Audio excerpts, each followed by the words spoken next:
Nahihila. Ah, sige.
on how much happiness it produces.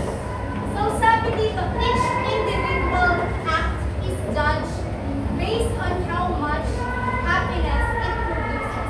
Basically, ang sinasabi dito, it's case-to-case basis. Kung ano yung pinaka mabilis or pinaka magandang decision mo in that specific situation. So dito sa act and rule utilitarianism, we have the advantage and criticism. Disadvantage? Yes.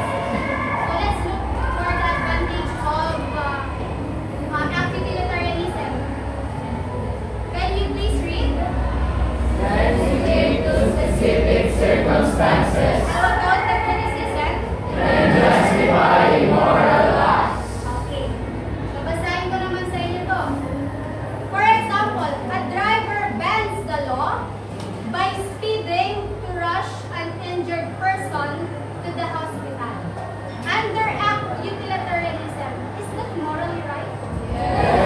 Bakit naging morally right? Sabi dito sa definition, each individual act is judged based on how much happiness it produces.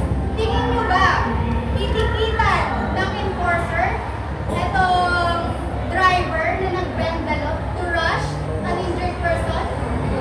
No! Kasi under act utilitarianism nga, you have to choose kung ano bang decision yung gagawin mo on that specific situation. Nakuha po ba kung ano yung act? Act utilitarianism? Let's move on. Can you please read? Follow rules that generally produce the greatest happiness. So basically, from the word itself, rules. So there is the standard. Merong specific na sinusunod. Hindi nyo pwedeng sabihin opinion nyo. Opinion natin, opinion ko, yun ang masusunod. It's not like that. Pagdating sa rule, utilitarianism. So ang advantage na, encourages consistency. Paano ba naging encourage ng consistency ang rule utilitarianism? For example, sa Pilipinas, bilang tayo ay democratic country, meron tayong constitution, right? May sinusunod tayong constitution. Yun ba, nakakapag-encourage ng consistency? Yes, kasi merong specific standard na sinusunod ang mga tao. Pero ito yung criticism niya.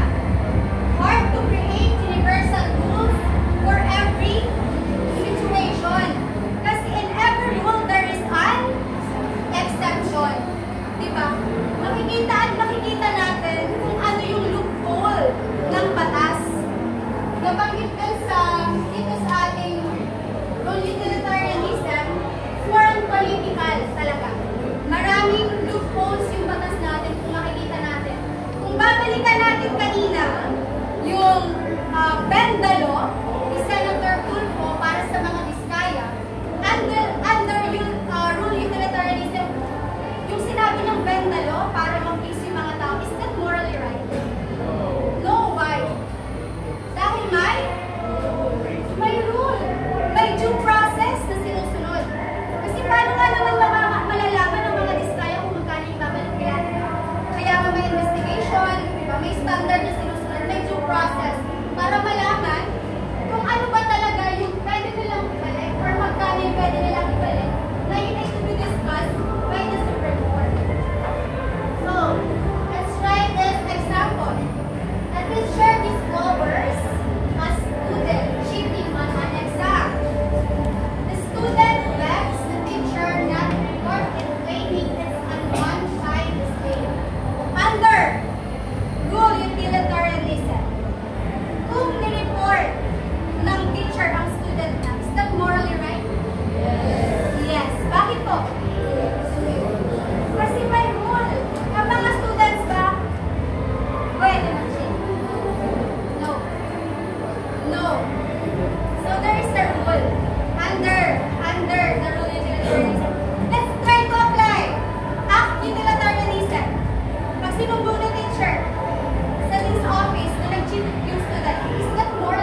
Last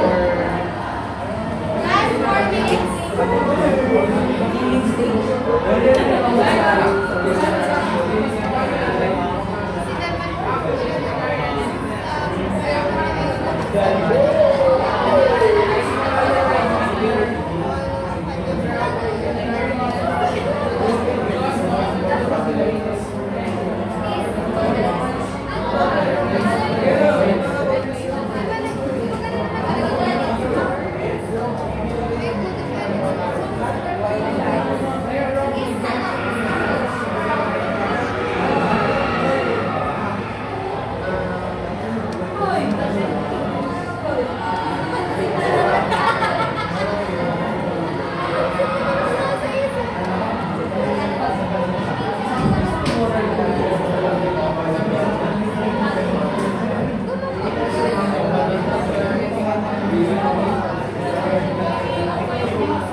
You can understand what is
May sinusunod na rules po yung mga doctors kasi di ba po parang importante din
So yun, so good afternoon everyone. So ang pili po ng grupo namin for utilitarianism is it is generally morally right sa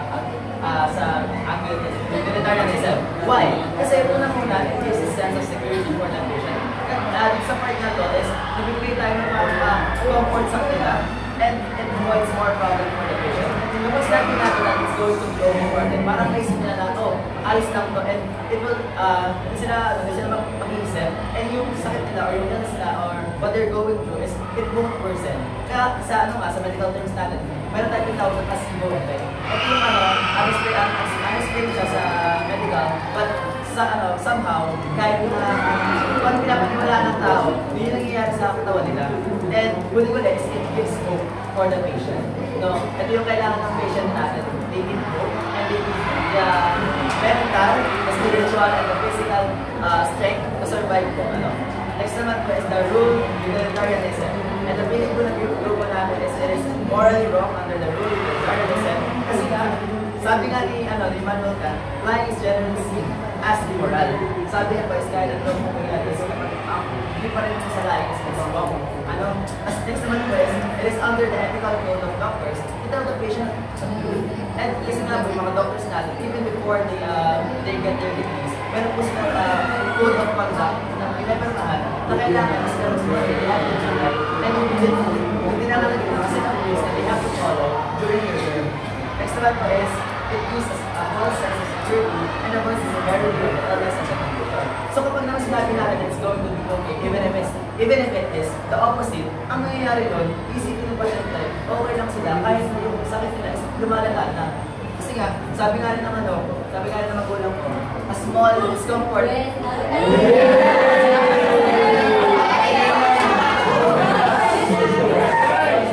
A small discomfort in the beginning, I'll save you a lot of discomfort in the end. So kapag sinabi mo sa una na, oh, it's not going good for you, alam nila yung mangyayari sa kanila, or alam na nila, may idea sila on what's going to happen, and hindi ka mahihirapan, or hindi mo kailangan na isipin kung paano mo i-learn sa ala, or what's going to happen. So ayun lang po, thank you so much.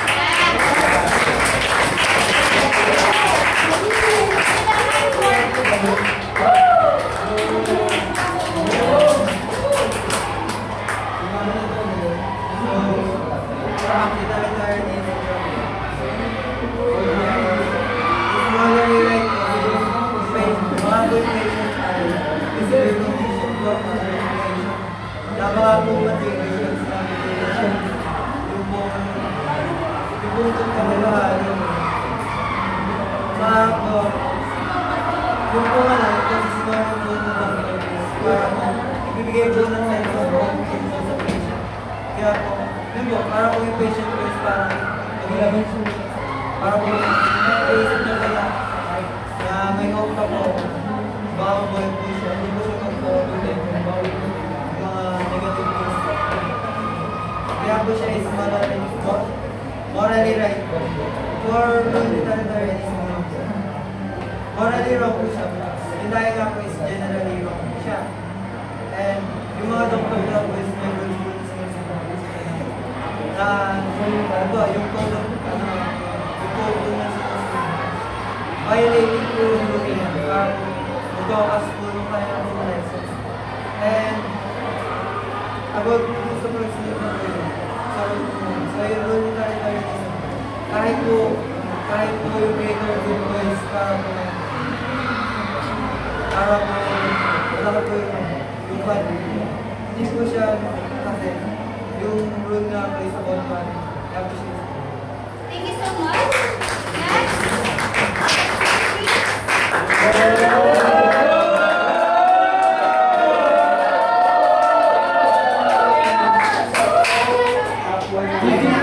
Ang situation is, yung doctor daw is mag-align sa kanyang patient para mapakalma yun.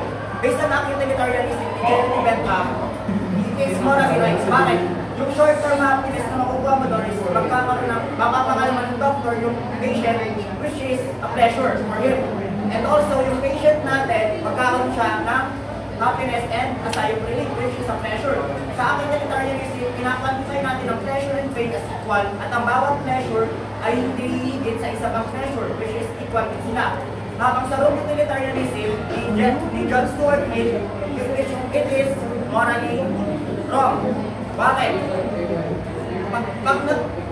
Yung pagdalay ng doctor is against the code of ethics ng mga doctor of medicine, and also it is a universal law na maling magbay ang isang tao sa kapwa niya. And also, pwede natin sabihin na magkakaroon ng long-term effect yung ginawa natin action.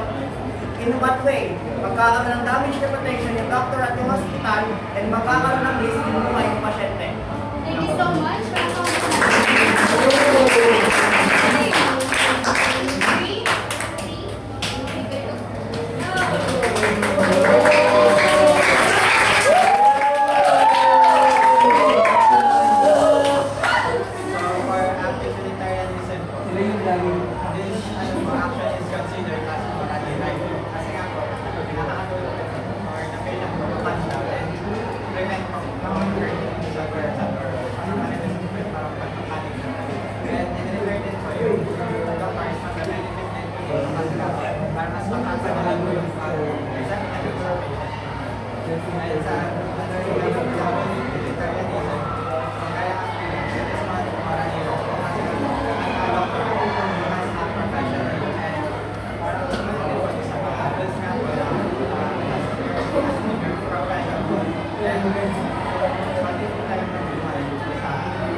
They must do what's necessary. Direksin naman ng doctor. Tapos, ayun, nagsinungaling siya, iniwala naman yung patient, mali pa. Kaya under act of utilitarianism, it is morally right. Kasi nag-benefit parehas yung doctor and patient. Pero pagdating naman sa rule utilitarianism, ay wala na. Kasi kapag nilaman ng higher ups na nagsinungaling yung doctor na to, just nakakama may post na sa mga medical na bawal magsinungaling, dapat ay sila. Kaya siya sabi nila, sila external sila. Kaya kung nalaman ng patient kung nagsinungaling yung doctor na yun, i-walk na. Nalaman din ng higher ups na nagsinungaling yung doctor na yun, i-walk na. Kaya it is morally wrong na under the rule of utilitarianism. Thank you so much.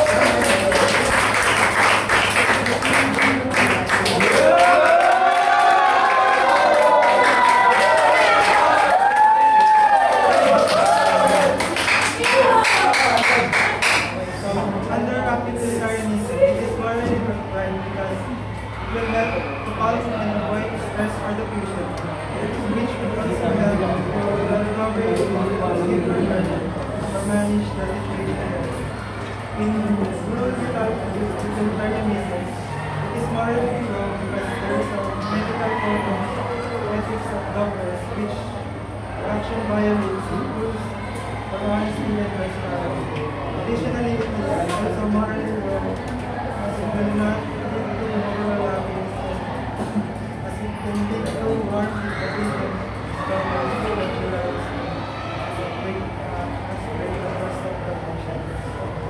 Okay, thank you so much. Sa inyong mga sagot, you are able to identify what is morally wrong and morally right under the act and rule utilitarianism. Before I end my lesson, can you please read? Sometimes the right act saves a life. Sometimes the right rule saves society. Tama ba yung quote? Always. And that is my lesson for today. Thank you so much.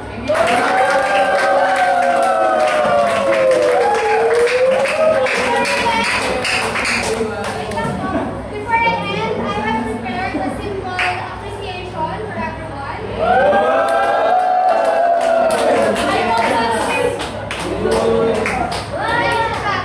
I hope that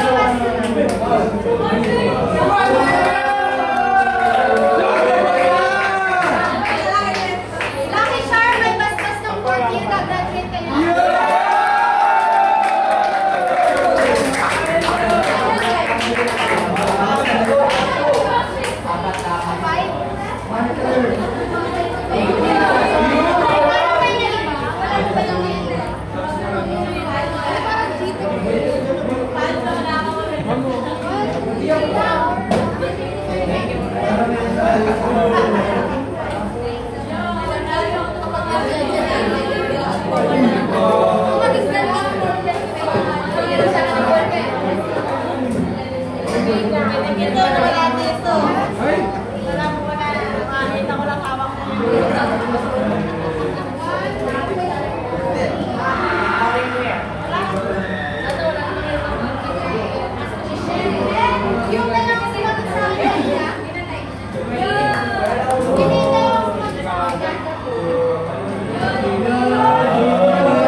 go! 1, 2, 3. Sama ako. Edit na lang. Hello! Hockey! Hockey!